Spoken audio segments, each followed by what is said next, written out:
Bonjour à tous, bonjour à toutes. Alors quelques nouvelles du mécano du dimanche. Et oui, ça fait un moment que j'ai pas posté de vidéo, donc on va faire le tour ensemble un petit peu de ce qui s'est passé et de ce qui va se passer. Je dirais que le mot d'ordre principal, ça va être nettoyage de printemps, c'est-à-dire que je vais tout mettre au clair. Je vais continuer de m'occuper de cette 407.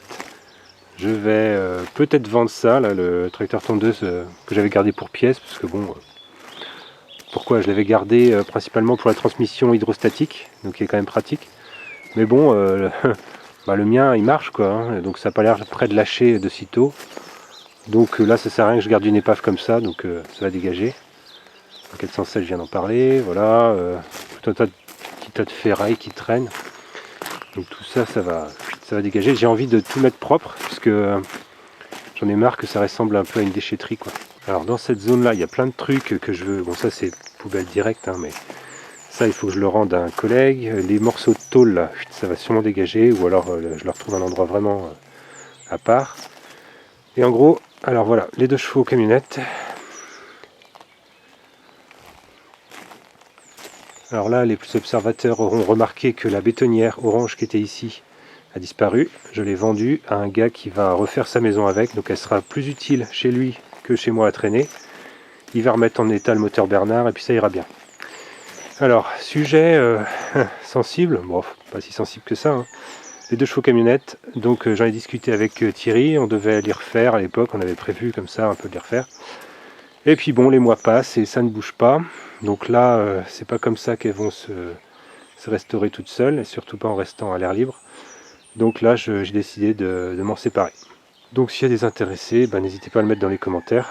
Et puis voilà. Alors, juste une petite dédicace à Jocelyn, donc évidemment qui est prioritaire pour les récupérer s'il le souhaite. Bon, du côté de la douche, tout va bien. Il y a juste un peu de sueur dessus parce que j'ai coupé du bois l'autre jour à côté, mais sans ça, pas de problème. Alors du côté, on va dire, espace vert, j'avais un broyeur de végétaux Staub là, assez gros pour ceux qui se souviennent. Alors, en fin de compte, j'ai eu un électrique, donc j'ai eu les deux en même temps pendant un certain temps. En fin de compte, je me servais pratiquement plus que de celui-là. Et le gros Staub thermique, je m'en servais plus, donc il était pareil en train de crever dans son coin.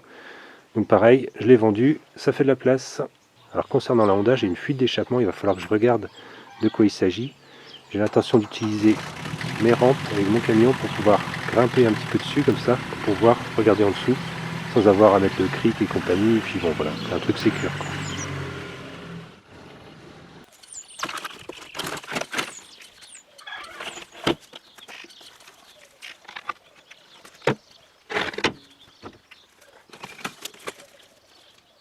Alors j'en profite pour dire que je suis en train de chercher ma deuxième rampe dans ce bazar. J'en profite pour dire que tout ça, ça va dégager.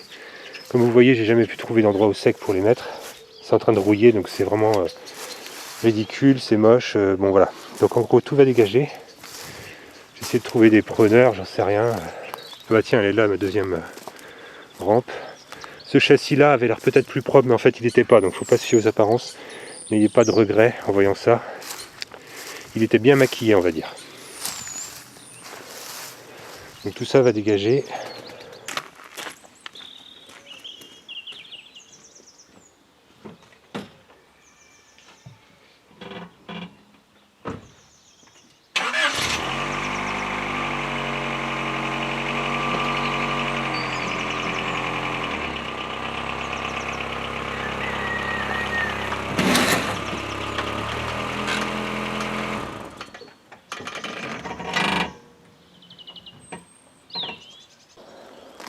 Bon, ça fait un peu de jacasse là pour ceux qui ont connu, hein.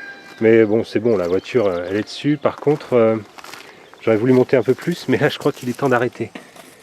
Je suis en contact au niveau du pare-choc avant, donc c'est un peu moyen. En fait, c'est mes rampes qui sont trop courtes, c'est des rampes qui sont prévues pour vraiment prendre de la charge, elles sont déjà hyper lourdes, elles sont renforcées, elles sont larges et tout. En fait, il faudrait qu'elles soient moins larges, moins lourdes et plus longues. Enfin bref, il faudrait qu'elles soient en alu. Mais bon, c'est un investissement que j'ai jamais fait avec le camion, j'aurais peut-être dû. Peut-être que je le ferai jamais. Bon. On va essayer de regarder. On va essayer de regarder quand même si on voit quelque chose. Ah bah. Autant dire que là, je ne vais pas aller dessous hein, dans ces conditions. De toute façon, il n'y a pas la place. Mais ça va me permettre d'observer ce qui se passe.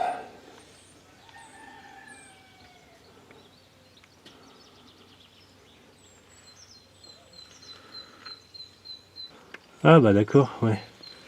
Ouais, je crois que j'ai trouvé ma fuite à l'échappement. Hein.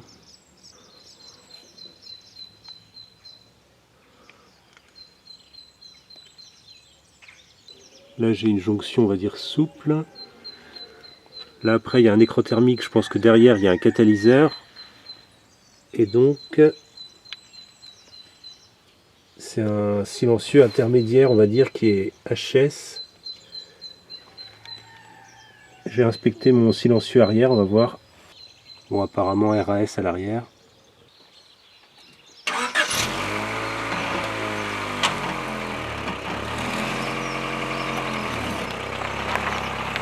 Bon le camion en lui-même, pas grand chose à dire, hein, à part que ben, il est toujours pas très beau mais il démarre au quart de tour. Hein.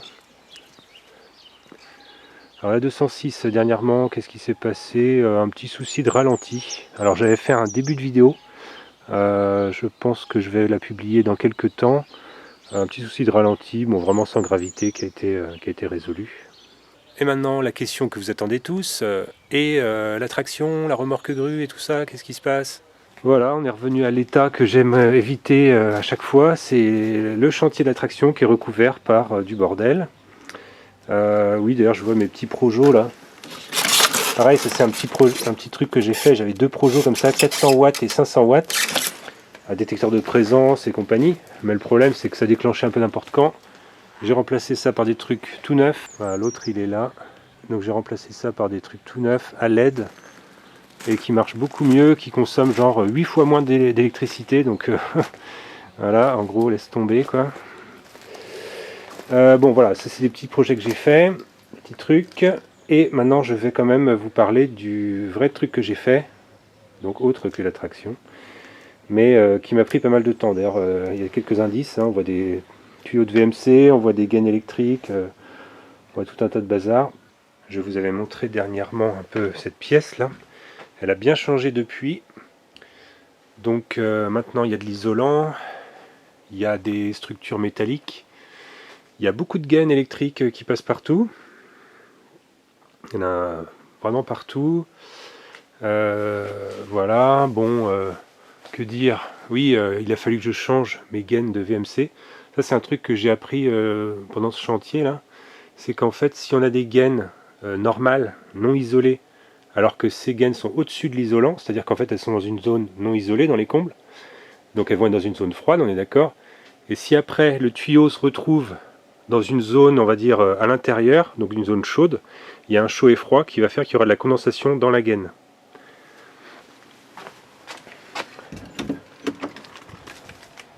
Alors moi j'ai eu ce phénomène à un moment donné, là, donc on va dire que c'était une zone plutôt froide. Là c'était aussi une zone froide, et puis là ça va vers les toilettes. Bon bref, et bien à un moment donné j'avais trouvé qu'il y avait de l'eau ici, il y avait un peu d'eau là.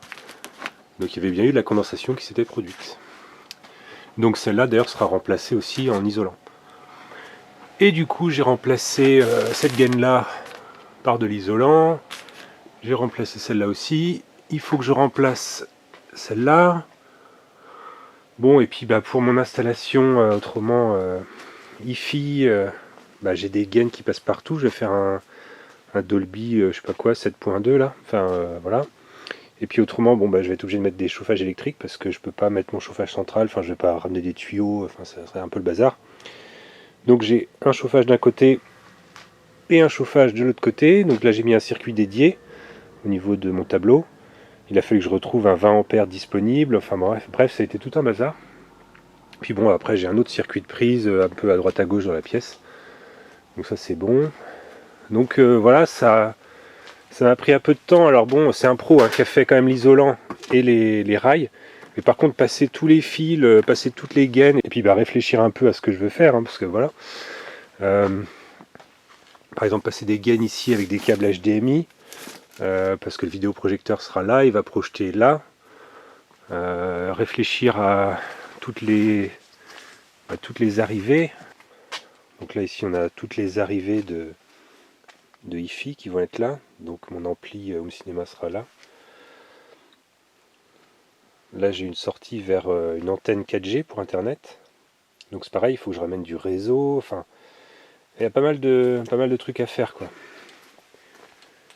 Pas mal de trucs à faire et à bien faire parce que bon, une fois que ce sera plaqué, tout ça, bah c'est terminé quoi. On peut plus y revenir sauf à recasser, donc c'est un peu bête. Ah oui, alors, autre truc que j'ai dû faire pour cette pièce en fait, puisque je vais avoir des zones d'éclairage différentes. Je vais avoir des spots tout au fond, des spots au milieu, des spots ici, et puis des appliques sur les côtés. Donc en fait ça me fait 6 zones d'éclairage différentes. Donc autant dire que là il y avait un interrupteur à l'origine, il va y en avoir 3 doubles. Donc il y a de la gaine à envoyer. Il a fallu que je passe tout ça dans la cloison. Donc il a fallu que je fasse une énorme saignée comme vous voyez. Il a fallu vraiment que je fasse de la place dans le mur. Là j'ai fait une saignée pour une applique. Là j'ai encore une saignée à faire. Là derrière j'ai du 20 ampères qui arrive et je vais pouvoir alimenter mon circuit de chauffage. Donc vous l'aurez compris, cette histoire de pièce home cinéma m'a pris un petit peu de temps. Bon, côté boulot, j'ai eu pas mal de trucs à faire aussi, donc j'ai eu pas tant que ça de temps libre. Résultat, l'attraction est toujours en attente. C'est tout pour cette vidéo, je vous dis à bientôt.